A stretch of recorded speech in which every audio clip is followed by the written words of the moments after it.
Hello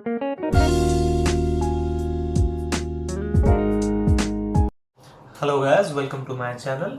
आज हम class 9th का चैप्टर नंबर 1 जो कि है नंबर सिस्टम, उसका एक्सरसाइज 1.6 से स्टार्ट करने वाले हैं। ठीक है, बट मैं उससे पहले आप लोगों को ये बता दूं कि मैं अपने वीडियोस में आप लोगों को क्लास 9th का फुल कोर्स करवाऊंगा एंड हम एक्सरसाइज क्वेश्चंस के साथ कुछ एक्स्ट्रा क्वेश्चंस भी करेंगे। ओके, तो आइए शुरू करते हैं।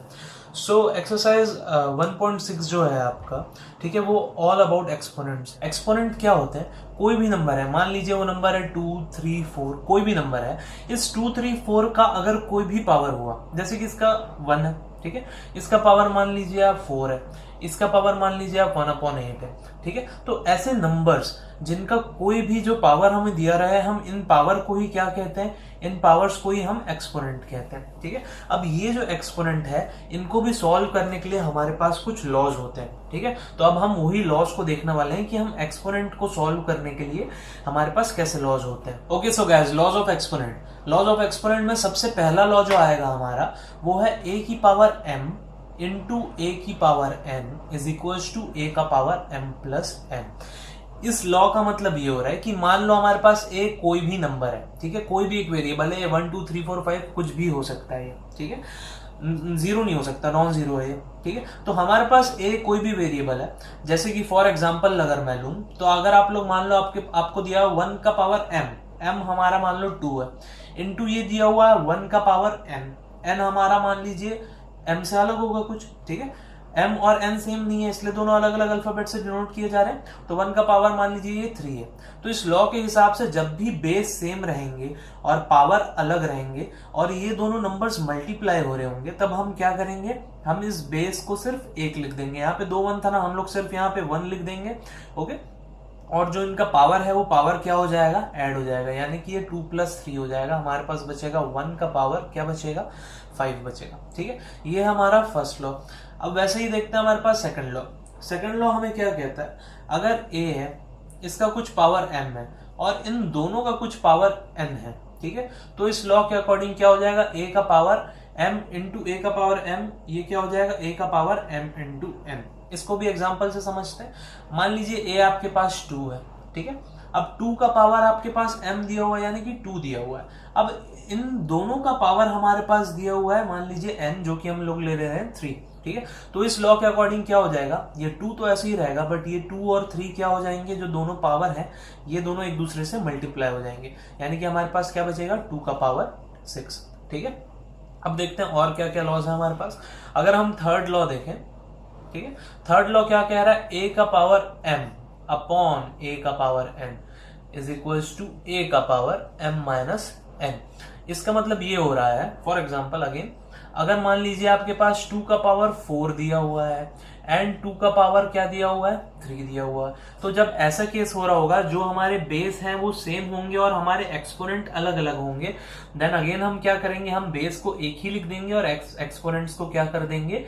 माइनस कर देंगे। तो 2 का पावर 4 माइनस 3, 2 का पावर क्या बच जाएगा? 1 बच जाएगा, ठीक है। तो ये जो आप लॉज ऑफ एक्सपोनेंट पढ़ रहे हो, ये इसी यूनिट में, जरूरी नहीं है, आप आगे जब तक मैथ्स पढ़ेंगे इसका कहीं ना कहीं यूज आएगा और हम लोग बहुत ही इजिली इससे सॉल्यूशंस निकाल सकते हैं चीजों के, ठीक है। फोर्थ लॉ देखते हैं।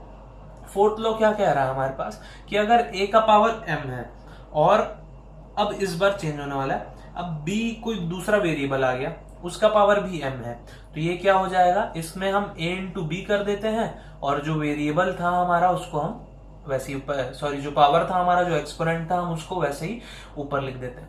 इसका अगर हम एग्जांपल लें तो इसका एग्जांपल कुछ यूं होगा कि a है मान लीजिए 2 का पावर 3 इंटू b है आपका, ये b कुछ दूसरा नंबर होगा, a 2 है, b मान लीजिए 3 है, और m जो है दोनों केस में सेम है, ठीक है। तो अगर यहाँ 2 का पावर 3 और यहाँ पे भी हमें क्या दिया हो? 3 का पावर 3, तो आप देखेंगे, अगर आपको तो क्वेश्चन सिर्फ ऐसे दिया रहेगा, आप देखेंगे 2 का पावर 3 इंटू 3 का पावर 3, दोनों का पावर सेम है, दोनों का एक्सपोनेंट सेम है। तो मैं इसमें क्या कर सकता हूँ? मेरे को इसमें क्या करना होगा? According to laws of exponent, मेरे को बेस को दोनों को मल्टीप्लाई करना होगा और पावर क्या करेंगे? हम पावर को एक सिंगुलर लिख देंगे। तो ये क्या हो जाएगा? 2 इंटू 3 6, ये हो जाएगा 6 का पावर 3, ठीक है। तो ये कुछ लॉज ऑफ एक्सपोनेंट है। चलिए, अब इसके ही हेल्प से, मैं चाहता हूं आप लोग इसको एक जगह कहीं पे लिख लीजिए। अब इसके ही हेल्प से हम क्या करने वाले हैं? इसके हेल्प से हम एक्सरसाइज 1.6 स्टार्ट करने वाले हैं, जो कि बहुत ज्यादा सिंपल है। Okay, so guys, exercise 1.6। Exercise 1.6 का क्वेश्चन नंबर 1 क्या कह रहा है? फाइंड करने बोल रहा है 64 का पावर 1/2, ठीक है। तो जो हमारा पहला क्वेश्चन दिया हुआ है इसमें क्या दिया हुआ है, 64 का power whole to the power क्या दिया हमको 1/2। तो देखिए ऐसे जब भी क्वेश्चन आएगा सबसे सिंपल ट्रिक ये है आप लोगों के पास कि इसके डिनोमिनेटर में क्या है, इसके डिनोमिनेटर में 2 है ना, तो आपको देखना है कि ये 64 किसका स्क्वायर हो सकता है। जैसे इन दिस केस देखिए हमें पता है 64 किसका स्क्वायर होता है, 8 का स्क्वायर होता है। तो मैं 64 की जगह क्या लिख सकता हूँ, 8 स्क्वायर लिख सकता हूँ। अब इस 64 का पावर 1/2 था तो यहाँ पे भी क्या हो जाएगा, 8 स्क्वायर का पावर 1/2 ऐसा हो जाएगा। ठीक है। अब देखिए इसमें क्या होगा, अब यहाँ पे हमारा एक्सपोनेंट लॉज ऑफ एक्सपोनेंट का लॉ लग रहा है। ठीक है।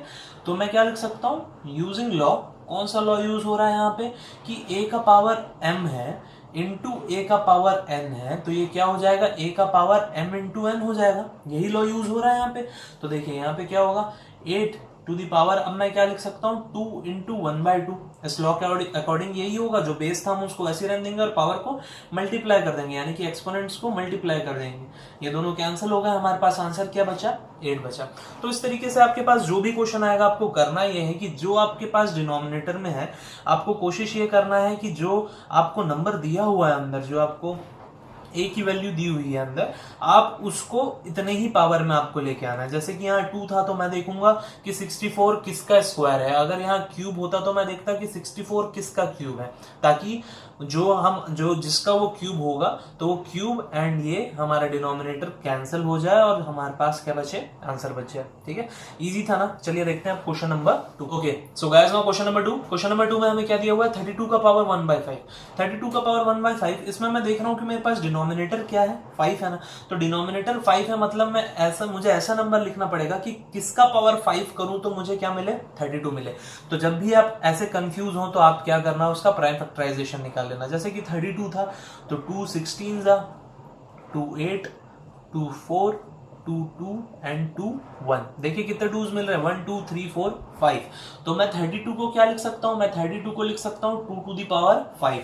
अब इस 32 का पावर क्या दिया हुआ 1/5, तो मैं इस 2 टू दी पावर 5 का भी पावर क्या लिख दूंगा, 1/5 लिख दूंगा। अब अगेन हम लोग लॉ यूज करने वाले, कौन सा लॉ यूज हो रहा है, using law a to the power m up into का पावर n, यानी कि ये क्या होता है a to the power m into n। ये हम लोग लॉ यूज करेंगे इसमें भी। तो इसमें क्या हो जाएगा 2 टू दी पावर 5 इंटू यहाँ पे क्या हो जाएगा 1/5। तो ये 5 और 5 कैंसिल, हमारा आंसर क्या बचा, हमारा आंसर 2 बचा। Okay so guys now question number 3। Question number 3 में हमें क्या कह रहा है, क्वेश्चन नंबर 3 में हमें कह रहा है 125 का पावर 1/3। अब देखिए यहाँ पे डिनोमिनेटर क्या है, 3 है, तो मुझे देखना पड़ेगा कि 125 क्या है, किसका क्यूब है। ठीक है, तो किसका क्यूब है 125 है 5 का क्यूब। ओके, तो मैं क्या लिख सकता हूँ 5 का क्यूब और इसका पावर क्या हो जाएगा 1/3। अब अगेन क्या हो जाएगा, ये क्यूब तो यहाँ पे है, ठीक है, हमको पता है बाय लॉ क्या होगा, ये दोनों मल्टीप्लाई होंगे एंड 3 कैंसिल हो जाएगा। ठीक है, और यहाँ पे बचेगा क्या, सिर्फ 5।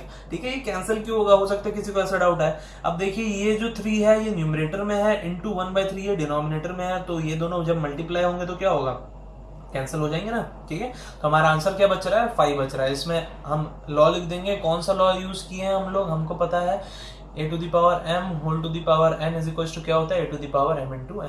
हम लोग इस लॉ की हेल्प से इसको निकालें। आप लोग जब भी इसका क्वेश्चन करें तो जो भी लॉ आप लोग यूज कर रहे हैं वो जरूर से आप लोगों को क्या करना है, लिखना है। Okay so guys now question number 2। Question number 2 का अगर हम लोग इसमें सेम चीज करना है, बट चेंज क्या हुआ, अगर आप लास्ट क्वेश्चन से देखेंगे तो इसमें चेंज ये हुआ है कि इसमें न्यूमरेटर में हमारे पास क्या आ गए हैं, कुछ नंबर्स आ गए हैं। इसके पहले वाले क्वेश्चन में, क्वेश्चन नंबर 1 में यहाँ पे 1 1 ही था सब में, इसमें हमारे पास कुछ अलग अलग नंबर्स आ गए। ठीक है, तो चलिए देखते हैं, सॉल्व करते हैं कि ये कैसे सॉल्व होगा। सबसे पहला है 9 टू दी पावर 3/2। ठीक है, अगेन इसमें आप लोगों को करना ये है कि आप लोगों को डिनोमिनेटर ही देखना है। हम चाहते हैं कि हम इसका ऐसा कुछ पावर लिखें कि डिनोमिनेटर कैंसिल हो जाए। ठीक है, तो यहाँ पे डिनोमिनेटर क्या है 2 है, तो 9 किसका स्क्वायर होता है, 9 स्क्वायर होता है 3 का। तो मैं क्या लिख सकता हूँ 3 स्क्वायर और यहाँ पे क्या आ जाएगा 3/2। यहाँ पे आप लिख दोगे since a to the power m का power a to the power n is equal to a to the power क्या होगा m इंटू n होगा। तो हम नेक्स्ट स्टेप में अब क्या लिख सकते हैं, 3 का पावर 2 इंटू क्या हो जाएगा ये 3/2, ये दोनों कैंसिल हो गया, हमारे पास बचा 3 का पावर 3। 3 का पावर 3 कितना होता है, 3 का क्यूब क्या होता है, 3 का क्यूब होता है 27। ठीक है, तो okay so guys now question number 2। Question number 2 में अगेन क्या आ गया, 32 का पावर 2/5। 32 का पावर 2/5 हम लोगों ने लास्ट क्वेश्चन में ही किया था। हमें पता है 32 किसका पावर 5 है, ये है 2 का पावर 5 एंड यहाँ पे हम लोग क्या लिख रहे हैं, अपॉन 2/5। ये फिर से क्या हो जाएगा, 2 का पावर 5 इंटू 2/5।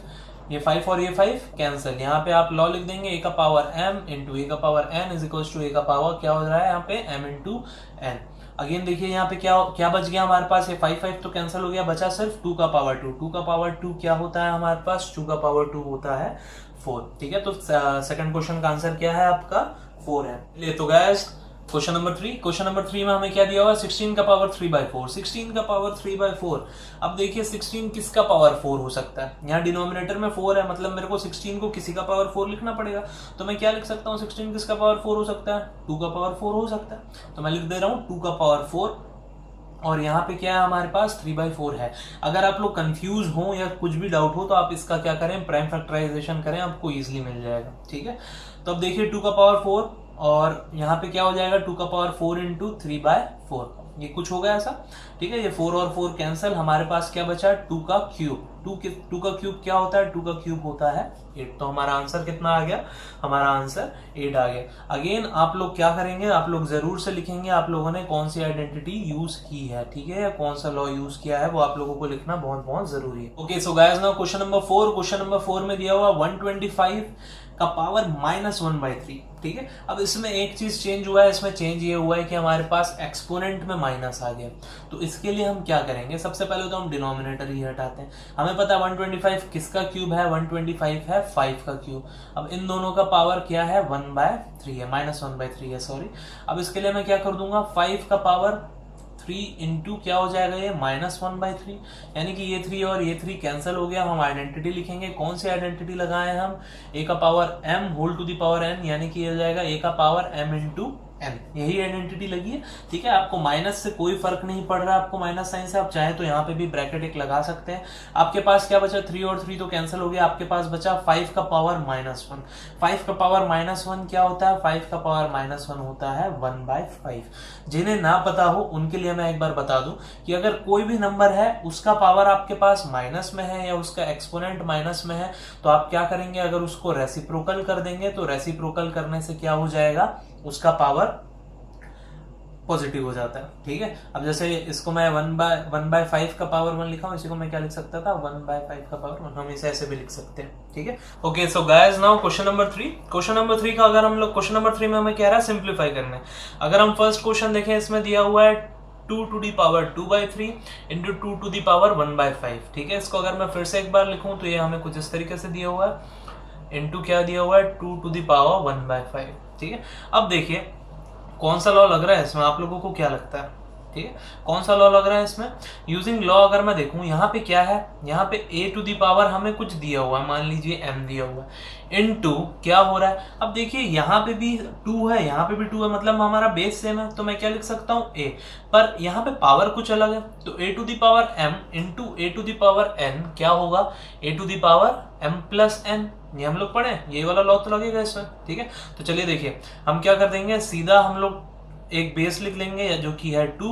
अब यहाँ पे क्या हो जाएगा, 2/3 प्लस क्या हो जाएगा, ये 1/5। ठीक है, तो यहाँ पे क्या हो रहा है, 2/3 प्लस 1/5। ठीक है, अब हमें, मैं साइड में लिखता हूँ, ठीक है, ये रफ है। यहाँ पे क्या हो रहा है, 2/3 प्लस 1/5 हो रहा है, ये पावर में हो रहा है। हमको क्या करना पड़ेगा, इसका एलसीएम लेना पड़ेगा। 3 और 5 का एलसीएम कितना आ जाएगा, 15। अब अगेन 3 के टेबल में 15 कितने बार में आता है, 3 के टेबल में 15 आता है 5 बार में, तो मैं ऊपर 2 को किससे मल्टीप्लाई कर दूंगा, 5 से। वैसे ही 5 के टेबल में 15 कितने बार में आता है, 3, तो हम 1 को किससे मल्टीप्लाई कर देंगे, 3 से। ठीक है, तो ये क्या हो जाएगा, 10 प्लस 3/15, हमारे पास कितना आ गया, ये आ गया हमारे पास 13/15। ठीक है, तो अगर मैं इसका आंसर लिखना चाहूँ तो इसका आंसर क्या हो जाएगा, 2 टू दी पावर, जब हम एलसीएम लेंगे तो एलसीएम लेने के बाद क्या आ रहा है, 15, और इन दोनों का पावर कितना आ जा रहा है, इन दोनों का पावर सॉल्व करने से आ रहा है 13। तो हमारा आंसर क्या हो गया, 2 टू दी पावर 13/15। ठीक है, सिंप्लीफाइड फॉर्म है, इससे ज्यादा हम इसको सिंप्लीफाई नहीं कर सकते। ठीक है, so guys now question number 3 का 2, इसमें हम लोगों को क्या दिया हुआ है, 1 का पावर 1/3 का पावर 3 और इस होल का पावर क्या दिया हुआ हमें 7 दिया हुआ है। ठीक है, तो इसको कैसे सॉल्व करेंगे? अगर आप डायरेक्ट देखें तो इसमें डायरेक्ट तो कोई भी लॉ नहीं लग रहा है। ठीक है, डायरेक्ट लॉ नहीं लग रहा है, तो अब हम क्या करेंगे, हम इसको किसी लॉ लगाने वाले फॉर्म पे लाएंगे। ठीक है, कैसे होगा अब देखिए, इसमें मैं करूंगा क्या कि अगर मैं इस पूरे 3 को ऊपर लेके चल जाऊं तब यहाँ पे लॉ लग सकता है शायद, है ना? तब लग सकता है हमारा a⁴m का n वाला लॉ लग सकता है यहाँ पे। तो इसके लिए हम क्या करेंगे, हम इसको ऊपर लेके जाएंगे। बट अगर हमें इसको ऊपर लेके आना है तो अगर आप लास्ट क्वेश्चन याद करें लास्ट क्वेश्चन, तो लास्ट क्वेश्चन में क्या हो रहा था? लास्ट क्वेश्चन में मैंने आप लोगों को बताया था, ये रफ है, लास्ट क्वेश्चन में मैंने आप लोगों को बताया था कि अगर कुछ भी हो, जैसे 2⁻⁻1 हो, तो हम लोग क्या लिखते हैं, उसको 1/2 लिखते हैं। ठीक है, तो वैसे ही जब 1/2 लिखते हैं तो पावर क्या हो जाता है, इसका पॉजिटिव हो जाता है, सबका पावर क्या हो जाता है 1। बट जब मैं डिनोमिनेटर से किसी को ऊपर लेके जाऊं न्यूमरेटर में, तो क्या होगा, जस्ट अपोजिट हो जाएगा। जैसे मैं इस 2 को जब ऊपर लेके जाऊंगा तो 2 क्या बचेगा मेरे पास, -1 बचेगा। ठीक है, तो यहाँ पे भी वही होने वाला है। जब हम 3 को ऊपर लेके जाएंगे तो ये क्या हो जाएगा, 3 का पावर -3 हो जाएगा। ठीक है, and whole to the power क्या दिया हुआ है, 7। अब हम इसमें लॉ लगा सकते हैं। ठीक है, कौन सा लॉ लगा सकते हैं? हमको पता है since a⁴m into whole to the power n is equal to क्या हो जाता है, a⁴m इंटू n, ये होता है। अब देखिए यहाँ पे सिंपल सा लॉ लग जाएगा, 3 होल का पावर क्या हो रहा है, -3 इंटू 7, तो ये क्या हो जा रहा है, 3⁻⁻21। ठीक है, ये आपका क्या बच रहा है, आंसर बच रहा है। ठीक है, इसको हम और अच्छे से लिखते हैं, 3 क्या बच रहा है, -21। ठीक है, ये आपका आंसर है। ओके, सिंपल था ना? तो आपको बस ये बेसिक सी चीज याद रखना, ठीक है, कि पावर कहाँ से कैसे चेंज होगा। Okay, so guys now question number 3। Question number 3 में क्या कह रहा है हमें, 11 का पावर 1/2 अपॉन 11 का पावर 1/4। ठीक है, अब इसमें देखिए आपको सीधा समझ आ रहा है, आपका कौन सा लॉ लग रहा है, आपका लॉ लग रहा है a⁴m upon a⁴n is equal to क्या हो जाएगा, a⁴m-n, यही तो लॉ लग रहा है। यहाँ पे a क्या है आपका 11 है, m की वैल्यू 1/2 है, n की वैल्यू क्या है 1/4 है। तो चलिए लॉ लगा देते हैं। तो मैं इसको क्या लिख सकता हूँ, 11 ये क्या हो जाएगा 1/2 - 1/4। ठीक है, अब देखिए यहाँ पे फिर से हमको एलसीएम लेना पड़ेगा। 2 और 4 का एलसीएम क्या आएगा, 2 और 4 का एलसीएम तो आएगा 4। 2 के टेबल में 4 कितने बार में आता है, 2 के टेबल में 4 2 बार में आता है, तो इसके ऊपर हम 2 से मल्टीप्लाई कर दिए तो 1 × 2 तो 2 ही हो गया। यहाँ पहले से 4 है तो ऊपर कुछ भी मल्टीप्लाई नहीं करेंगे, तो ये कुछ हमारे पास ऐसा बचा। तो ये क्या आ जाएगा, 11 हमारे पास क्या बचेगा 2 - 1 यानी कि 1/4। चलिए देखिएगा इस क्वेश्चन नंबर 4, लास्ट क्वेश्चन इस एक्सरसाइज का। इस क्वेश्चन में हमें क्या कह रहा है, 7⁻1/2 इंटू 8⁻1/2। ठीक है, कौन सा फॉर्मूला लगेगा बताइए, कौन सा लॉ लगेगा? क्या दिख रहा है आपको, a⁴m है इंटू यहाँ पे क्या है, ये चेंज है। ठीक है, यहाँ पे 7 है, यहाँ पे 8 है, यानी कि ये तो b है। और पर पावर क्या है, यहाँ पे भी पावर क्या दिया हुआ हमको, सेम ही दिया हुआ है। तो a⁴m इंटू b⁴m क्या होता है लॉ, ये लॉ क्या कहता है हमें कि क्या हो जाएगा, a into B whole to the power हम क्या लिखते हैं, m लिखते हैं। तो चलिए इसको सॉल्व करते हैं। यहाँ पे क्या हो जाएगा 7 इंटू बी क्या है आपका 8 और होल टू दी पावर हम क्या लिख देंगे 1/2। तो 8 7 से कितना हो जाएगा 56 का पावर क्या आ गया हमारे पास 1/2 आ गया। ठीक है, तो ये हमारा फाइनल आंसर है। इससे ज्यादा सिंप्लीफाई हो सकता है क्या, ये इससे ज्यादा सिंप्लीफाई नहीं हो सकता है। क्यों, क्योंकि 56 किसी का स्क्वायर है क्या, 56 किसी का स्क्वायर नहीं है। तो ठीक है, तो अगर ये किसी का स्क्वायर नहीं होगा तो ये डिनोमिनेटर तो कटेगा नहीं, और अगर डिनोमिनेटर नहीं कटा तो ये और ज्यादा सिंप्लीफाई नहीं हो सकता इससे। ठीक है, तो ये था एक्सरसाइज 1.6। होपफुली आप लोगों को समझ आया हो। अगर कोई भी डाउट हो तो प्लीज कमेंट कीजिए, मैं आप सभी के डाउट कमेंट सेक्शन में क्लियर करूंगा। Okay, thank you so much. मिलते हैं नेक्स्ट वीडियो में। नेक्स्ट वीडियो में हम स्टार्ट करेंगे चैप्टर नंबर 2 जो कि है पॉलिनोमियल्स।